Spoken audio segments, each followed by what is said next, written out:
नमस्कार, बिहार बिहान में आपका स्वागत है और आज की सुबह मैं हूं आपके साथ शक्ति। एहतशाम अख्तर कहते हैं, शहर के अंधेरे को एक चिराग काफ़ी है, 100 चिराग जलते हैं एक चिराग के जलने से।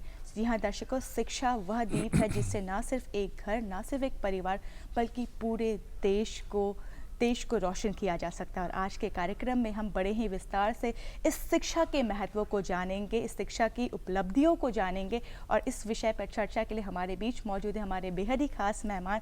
हमारे बीच मौजूद हैं professor Surendra Pratap Singh, vice chancellor Aryabhatta Knowledge University Patna. Surendra ji आपका तहे दिल से स्वागत है हमारे कार्यक्रम बिहार बिहान में। नमस्कार शक्ति जी, आपको भी नमस्कार और दर्शकों को भी जो बिहार बिहान को देख रहे हैं उन सबको नमस्कार। जैसा कि हम सभी देखें कि सुबह में हमारे माननीय प्रधानमंत्री नरेंद्र मोदी जी ने इस सफलता के लिए हर किसी को संबोधित किया, प्रोत्साहित किया। इस विशेष अवसर पर आप क्या कुछ कहना चाहेंगे? देखिए, माननीय प्रधानमंत्री जी भारत के गौरव हैं, हम सबके सर्वोच्च सम्मान के योग्य हैं। और माननीय प्रधानमंत्री जी ने आज जो काम किया है, ये टच किया है उन्होंने उन सारे वैज्ञानिकों के हृदय को, उन सारे वैज्ञानिकों के समूह को, उन देशवासियों के उस समूह को जिन्होंने इस खुशी के क्षण को दिया था भारत को, और भारत का गौरव, भारत का सम्मान चंद्रमा पर विक्रम और उतार करके इनको चंद्रमा की धरती पर और भारत को गौरव दिया पूरे विश्व में नंबर 1 पर आने का स्पेस में उनके काम में, कार्य में। बिल्कुल, वाकई ये हम सभी के लिए बहुत ही बड़ी और प्रधानमंत्री जी की एक कला है या क्षमता है या शक्ति सामर्थ्य है कि यहाँ से चाँद तक की दूरी तो दूरी है जिसे वैज्ञानिकों ने नापा और सफल करके दिखाया, लेकिन देश में भी वैज्ञानिकों से जो पढ़े लिखे वैज्ञानिक हैं एक कॉर्नर पर और एक तरफ जो रिमोट विलेज का व्यक्ति है, उन दोनों के कनेक्ट करने का काम आज प्रधानमंत्री जी ने किया। इस संदेश को उस दूर दराज तक पहुंचाया कि वैज्ञानिकों को सम्मान दे करके उन्होंने सम्मानित किया। मुझे याद आ रहा है कि माननीय प्रधानमंत्री जी ने गत वर्ष जब चंद्रयान ये 2 मिशन फेल हुआ था, तब भी माननीय प्रधानमंत्री जी डायरेक्टर को मिलने गए थे और सारे वैज्ञानिकों को उन्होंने प्रोत्साहित किया था। तो विजय में भी प्रोत्साहित करना और विजय ना होने पर भी प्रोत्साहित करना, ये कला माननीय प्रधानमंत्री जी की है जो पूरे देशवासियों के हृदय को टच करती है, वैज्ञानिकों के हृदय को टच करती है, कहीं ना कहीं उन्हें संबल देती है, उन्हें सम्मान देती है। आज माननीय प्रधानमंत्री जी का ये संबोधन देना, अपने प्रोग्राम को रीशेड्यूल करके आज वहाँ बेंगलोर पहुँचना और डायरेक्टर के साथ, उनके वैज्ञानिकों के साथ इस मीटिंग को करना, ये संदेश देना पूरे देशवासियों को, अपने आप में बहुत गौरव का क्षण है। ये उससे बड़ा गौरव है, उससे छोटा गौरव नहीं है जो चंद्रयान को टच किया था। उन सब का सम्मान माननीय प्रधानमंत्री जी ने किया और ये कला माननीय प्रधानमंत्री जी को आती है, आदरणीय नरेंद्र मोदी जी को आती है कि वो सबके हृदय को जोड़ देते हैं, एक में मिला देते हैं। पढ़ा लिखा वैज्ञानिक, इतना बड़ा वैज्ञानिक और गाँव का छोटा व्यक्ति, छोटा बच्चा भी, सबको उन्होंने कनेक्ट किया आज। निश्चित रूप से माननीय प्रधानमंत्री जी के इस कार्य के लिए हम उनकी सराहना करते हैं, उनके इस विचारधारा की प्रशंसा करते हैं और उनकी अगुवाई की हम सब काम कर रहे हैं, इसकी गौरव भी प्राप्त करते हैं। इनके इसी प्रोत्साहन की वजह से जो हम बचपन में गाना सुना करते थे मीना कुमारी का, चलो चांद के पार चले, उस सपनों को इन्होंने साकार किया। जाहिर सी बात है, प्रधानमंत्री जी ने कहा चंदा मामा अब दूर के नहीं रह गए, टूर के हो गए। जी जी बिल्कुल, बहुत ही सही चीज़। और ये लोगों की लोगों की सफलता जो है वो कहीं ना कहीं उनकी उसके पीछे बहुत बड़ी मेहनत भी उनकी छिपी हुई है। जी सफलता बिना मेहनत के, क्योंकि जिसमें दोनों लगता है, मन और मस्तिष्क और हृदय जिसमें सब लगते हैं, सफलता तभी मिलती है। तो ये केवल ना मन से मिलती है ना हृदय से मिलती है, इसके साथ जब तीनों को जोड़ करके कोई कार्य पद्धति बनती है, एक प्रोत्साहन चलता है तो मिलती है।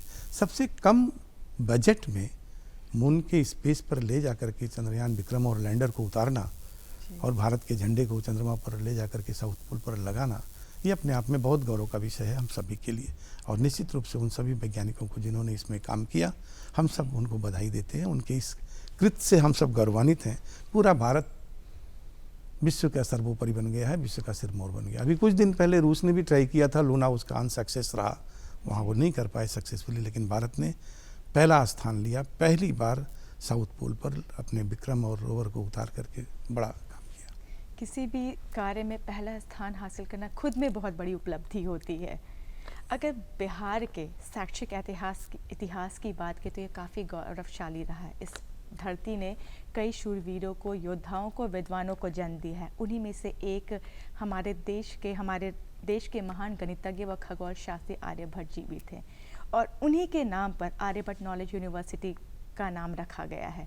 चाहूँगी कि बिहार की शैक्षिक ऐतिहासिक पे थोड़े बहुत प्रकाश डालें और हमारे दर्शकों को इसकी देखिए, महत्व से बिहार रूबरू की धरती, करवाएं। मेरा ये मानना है कि वो विद्वानों की धरती रही है, जी देवताओं की धरती नहीं रही। देवताओं की धरती तो उत्तर प्रदेश रही है, जी जहाँ लोगों ने, देवताओं ने जन्म लिया, राम ने लिया, कृष्ण ने लिया। जी लेकिन ये विद्वानों की धरती रही, यहाँ जन्म लिया दार्शनिकों ने, यहाँ जन्म लिया जो फिलासफर्स थे उन्होंने जन्म लिया। राजा जनक का भी ये धरती रही है, जो बड़े भारी दार्शनिक रहे अपने विषय के। ये बुद्ध की धरती रही, जहाँ ज्ञान बुद्ध ने दिया है। ये सिखों के धर्मगुरु का भी जन्मस्थल रहा यहाँ पर, वो भी उन्होंने यहाँ ज्ञान दिया। जैनों के धर्म का स्थल भी रहा, और सबका रहा। विद्वानों के रूप में शंकराचार्य भी यहाँ भारती से पराजित हुए थे, मंडन मिश्र के यहाँ आकर के। और यही धरती है जहाँ आर्यभट्ट भी पैदा हुए थे, जिन्होंने पूरे विश्व को खगोल का ज्ञान दिया। तो ये धरती बिहार की पूजनीय धरती है, प्रणाम करने योग्य धरती है, विद्वानों की धरती। और आज भी यहाँ पर विद्वान है, ऐसा नहीं है कि आज नहीं है, ये पहले भी रही और आज भी है। और ये लीड कर रही पूरे देश को। यूपीएससी के सिलेक्शंस में आप देखते हैं कि 30% ज़्यादा बिहार का परचम होता है। तो बिहार आज भी लीड कर रहा पूरे देश को, पहले भी लीड किया, आज भी कर रहा है। और आर्यभट्ट जी के नाम पर ये विश्वविद्यालय माननीय मुख्यमंत्री जी नीतीश जी की देन है। 2008 में ये एक्ट बना और ये एक अलग तरीके का विश्वविद्यालय यहाँ स्थापित हुआ 2010 से, जो काम कर रहा है। बाकी विश्वविद्यालय जो चल रहे हैं यहाँ पर, वो तो अपने विषय के विश्वविद्यालय हैं, जो परंपरागत विश्वविद्यालय जिन्हें हम बोलते हैं। ऐसे 14 विश्वविद्यालय यहाँ पर चल रहे हैं। लेकिन ये अलग तरीके का विश्वविद्यालय पढ़ाई के क्षेत्र में भी है, व्यवस्था के क्षेत्र में भी है, इसका एक्ट भी है। ये जो नॉलेज का न्यू डायमेंशन है, जो नॉलेज का प्रैक्टिकल एस्पेक्ट है, जो नॉलेज का इनोवेटिव एस्पेक्ट है, उसके लिए ये विश्वविद्यालय बना। और इस विश्वविद्यालय में विषय नहीं खुले, विभाग नहीं खुले, यहाँ पर स्टडी सेंटर, रिसर्च सेंटर बनाया गया कि जो चीज़ों को दूसरे मोड पर ले जाए, रिसर्च के रूप में ले जाए, शिक्षा के रूप में ले जाए। इसमें अंडर ग्रेजुएट की पढ़ाई नहीं है, इसमें जो कैंपस में है वो सेंटर्स बने हुए हैं, जहाँ पर पीजी की पढ़ाई है, जहाँ पर डिप्लोमा की पढ़ाई है, जहाँ पर रिसर्च की पढ़ाई है, फैसिलिटी है, उस रूप में ये चला। आज अभी 4 सेंटर इसके पास चल रहे हैं। Nano technology, centre for nano technology का सेंटर इसके पास है, इसके पास ज्योग्राफिकल सेंटर है, और इसके पास अभी मास मीडिया जर्नलिज्म का सेंटर है, और रिवर स्टडीज़ का सेंटर। ये 4 सेंटर यहाँ भी फंक्शनल हैं। इसके अलावा 7 सेंटर इसको अभी और सरकार ने दिए हैं, जो बिल्कुल लेटेस्ट ब्रांच ऑफ नॉलेज हैं, जिसमें स्टेम सेल का आएगा, जिसमें फिलॉसफी और कल्चर की बात आएगी, जिसमें फॉरेंसिक साइंस की बात आएगी, जिसमें इस तरह की बातें आएंगी जो अभी नहीं कहीं पर पढ़ाई हो रही, वो यहाँ पर आएगा। तो यानी जो विजन है माननीय मुख्यमंत्री जी का, बिहार में आदरणीय नीतीश कुमार जी का, उस विजन के साथ ये इनोवेटिव विश्वविद्यालय है, ये प्रोफेशनल विश्वविद्यालय है, वोकेशनल विश्वविद्यालय है, लीड करेगा बिहार को इस क्षेत्र में, जो सामान्य शिक्षा नहीं है, बल्कि जो प्रैक्टिकल शिक्षा है, व्यवहारिक शिक्षा है, प्रोग्रेसिव एजुकेशन है, उसकी तरफ ही आर्यभट्ट काम कर रहा है। प्रोफेशनल नॉलेज को इन्हांस करने के साथ, इस उद्देश्य के साथ इस यूनिवर्सिटी की स्थापना की गई थी। वर्तमान समय में वैज्ञानिक ज्ञान शोध को बढ़ाने के लिए या इसमें कौशलता प्राप्त करने के लिए क्या कुछ प्रावधान है? देखिए, इसमें अभी इसका जो क्षेत्र है वो था पहले, पूरा बिहार इसका क्षेत्र है। बाकी यूनिवर्सिटीज़ के तो कुछ मंडल हैं, ज़िले हैं, इसका पूरा बिहार क्षेत्र है। तो अभी जो इसमें से जो स्वास्थ्य विज्ञान विश्वविद्यालय है, जो मेडिकल की पढ़ाई यहाँ होती थी, इंजीनियरिंग की पढ़ाई होती थी, तो उन दोनों के लिए अलग विश्वविद्यालय यहाँ बना दिए गए हैं। सरकार ने 2 अलग विश्वविद्यालय बनाए, उनके कुलपति भी बनाए। तो एक स्वास्थ्य विज्ञान विश्वविद्यालय है जो मेडिकल की पढ़ाई करेगा, पैरामेडिकल के कोर्सेज की पढ़ाई करेगा, ये उसके हिस्से में है। और दूसरा अभी जो टेक्निकल यूनिवर्सिटी बनाई बिहार सरकार ने, उसके पास बीटेक, एमटेक रिसर्च ये जाएगा। तो अभी इसके पास से मेडिकल और पैरामेडिकल जाएगा और इंजीनियरिंग जाएगा इसके पास से। लेकिन इसके पास जो इसका मूल उद्देश्य है, जो इनोवेटिव रिसर्च और रिसेंट ब्रांच ऑफ नॉलेज, जो इसका एस्पेक्ट है, वो इसके पास रहेगा अभी। जी, अगर बात करें एजुकेशन पॉलिसी की, तो 1986 में हमारे देश का पहला एजुकेशन पॉलिसी लाया गया था। उसके बाद कई नए पॉलिसीज़ आए। अगर वर्तमान समय की पॉलिसी की बात करें, न्यू एजुकेशन पॉलिसी 2023 की बात करें, तो इसमें कई नई चीज़ों को शामिल किया गया है, तो कई चीज़ों में बदलाव भी हुए हैं। आपकी इसके प्रति क्या कुछ देखिए, प्रतिक्रिया है? बड़ी खुशी की बात है कि ये जो नेशनल एजुकेशन पॉलिसी 2020 भारत सरकार ने लागू किया जी, उसके बहुत सारे मेरिट फीचर्स हैं। इसे अभी वर्तमान गवर्नर आदरणीय लेकर साहब ने इस पर एक सारे कुलपति गणों की मीटिंग बुलाई, और मीटिंग बुलाने के बाद एक कमेटी बनाई अपनी लीडरशिप में। जी। उस कमेटी में 2 कमेटीज बनी, एक इसके लिए ऑर्डिनेंस बनाना था, एक रेगुलेशन बनाना था। दोनों के लिए, दोनों का मैं संयोग से चेयरमैन रहा, दोनों कमेटीज का। और बिहार में इस एजुकेशन को जितनी जल्दी वर्तमान चांसलर साहब ने लागू किया है, पूरे देश में कहीं नहीं लागू हुआ है। तो इसको आज की तारीख में सारे विश्वविद्यालयों में इस प्लान को आदरणीय चांसलर साहब के निर्देश पर, उनकी लीडरशिप में ये लागू कर दिया गया है। पूरा बिहार का सारा विश्वविद्यालय आज नेशनल एजुकेशन पॉलिसी 2020 को लागू करके पढ़ाई कर रहा है आपने। ये प्रवेश हुए हैं इस साल, अंडर ग्रेजुएट में वो सब इसके साथ हुए। बात जो थी इसके साथ ये कि जो शिक्षा व्यवस्था पहले से चली आ रही थी, ये हम नहीं कह सकते कि वो खराब थी, लेकिन जो कुछ उद्देश्य ऐसे थे जो उससे छूट रहे थे, फॉर्मली जुड़ नहीं रहे थे। जैसे एक एबिलिटी इन्हांसमेंट, माना यह जाता है कि अगर किसी ने ग्रेजुएट किया तो ग्रेजुएशन के बाद उसमें कुछ क्षमता का, दक्षता का विस्तार होना चाहिए, तो एबिलिटी इन्हांसमेंट उनमें नहीं था। दूसरा स्किल इन्हांसमेंट, तो वो उसके पास कोई स्किल भी नहीं बन रही थी कोई। और उसके पास जो वैल्यू इन्हांसमेंट, जो कहते हैं इतना पढ़ गया और किसी लायक भी नहीं बना, कोई वैल्यू नहीं आई उसके पास, क्योंकि शिक्षा के साथ संस्कार आना चाहिए और विद्या के साथ विनम्रता आनी चाहिए, तो ये दोनों नहीं आ रहे थे। तो इसमें एबिलिटी इन्हांसमेंट के भी कोर्सेज डाले गए, इसमें स्किल डेवलपमेंट के भी कोर्सेज डाले गए, और इसमें वैल्यू इन्हांसमेंट के कोर्सेज डाले गए। ये सबको पढ़ना है, जो भी ग्रेजुएशन करेगा सबको पढ़ना है। और जो शिक्षा की बाउंड्री थी कि ये विषय पढ़ेगा, ये नहीं पढ़ेगा, अगर कोई फिजिक्स पढ़ रहा है तो इकोनॉमिक्स नहीं पढ़ेगा, तो इस बाउंड्री को तोड़ा गया। मेजर सब्जेक्ट उसका कुछ भी हो सकता है, और माइनर सब्जेक्ट के रूप में वो फिजिक्स को भी ले सकता है। तो इस रूप में इस शिक्षा पद्धति को जब लाया गया, जोड़ा गया, तो बिहार आज शामिल हो गया है उस पूरे क्लब में हिंदुस्तान के, जहां ये एनईपी लागू की गई थी 2020। आज बिहार में भी वो लागू है, और बिहार का युवा भी इसका भागीदार बनेगा। इसका लाभ उसे मिलेगा कि वो विश्व के किसी भी विश्वविद्यालय में अब इस पॉलिसी के साथ एडमिशन लेगा। देश के किसी भी विश्वविद्यालय में अपने क्रेडिट ट्रांसफ़र के साथ ट्रांसफ़र ले लेगा। उसे कोर्स की समानता नहीं देखनी है, उसको नेक्स्ट क्रेडिट का कोर्स करके उसे डिग्री ले लेनी है। तो डिग्री अब विषय पास करने के साथ नहीं रही, जो क्रेडिट अर्न किया है उस क्रेडिट के साथ रही, कि वो क्रेडिट अगर माइनस है उसका 24 क्रेडिट, तो किसी कोर्स को पढ़ करके जोड़ करके निकल सकता हो। तो एक बड़ा परिवर्तन, आमूलचूल परिवर्तन बिहार की शिक्षा नीति में हुआ है, और इसका फल आने वाले समय में दिखलाई पड़ेगा हमें सब। बिल्कुल।